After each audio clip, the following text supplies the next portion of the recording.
Relationship management, control your emotions. Control your emotions, the linchpin of effective conflict management. In the high-stakes world of operations, where decisions are rapid and pressures intense, conflict is not a matter of if, but when. Whether it's a dispute over resource allocation, a disagreement on project timelines, or a personality clash within a team, how you navigate these turbulent waters directly impacts your operational efficiency and overall success.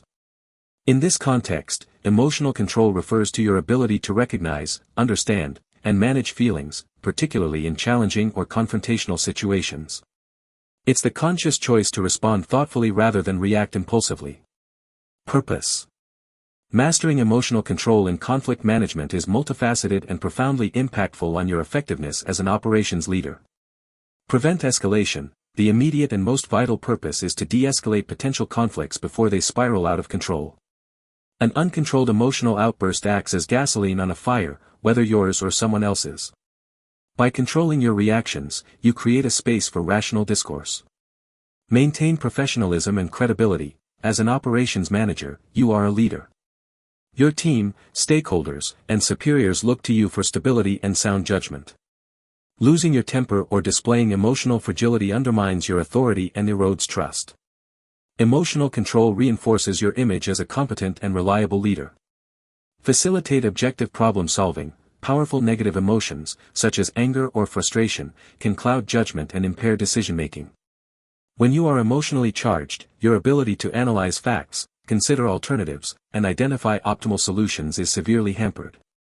Controlling your emotions unlocks the cognitive capacity needed for effective problem solving. Preserve and strengthen relationships. Conflicts can damage professional relationships if managed poorly.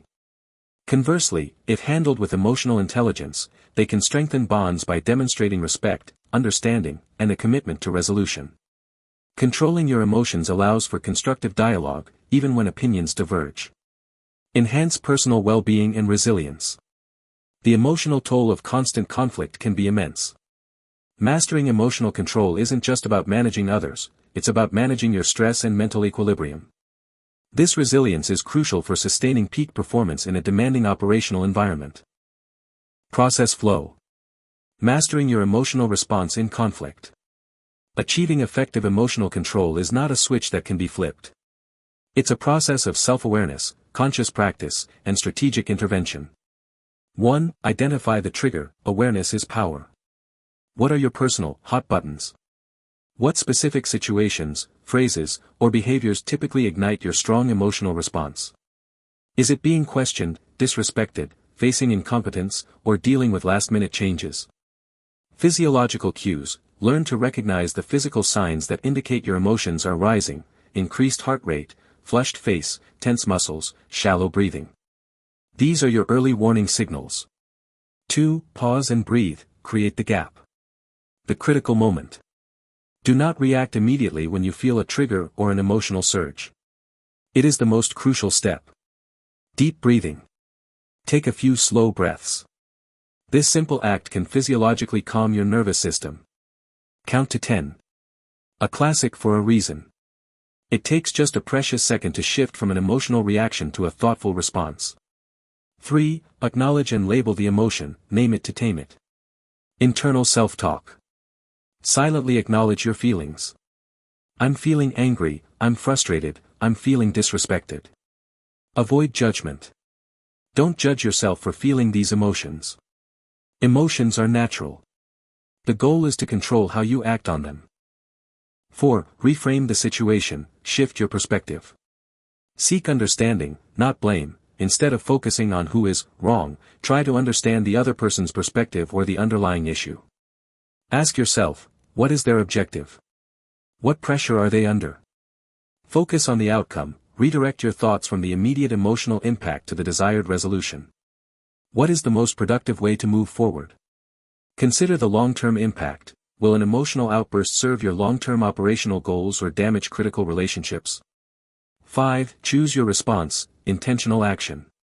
Active listening. If you're conversing, listen intently without interrupting. Give the other person space to express themselves. Empathetic communication. Even if you disagree, acknowledge their feelings and emotions. I understand this is frustrating for you. Assertive, not aggressive, express your thoughts and needs without raising your voice.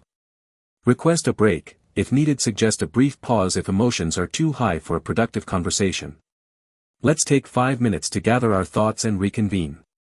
6. Debrief and learn, continuous improvement. Reflect after the event. Once the conflict has subsided, take a moment to reflect on what happened. What triggered your emotions? How well did you manage them? What could you have done differently? Identify patterns. Are recurring triggers or situations consistently testing your emotional control? Practice self-care. Implement strategies outside of conflict to manage stress and maintain emotional well-being, exercise, mindfulness, hobbies. The stronger your baseline emotional state, the better equipped you'll be for conflict. Remember, maintain your curiosity and keep your skills sharp. Keep learning and thriving. Your future self will thank you.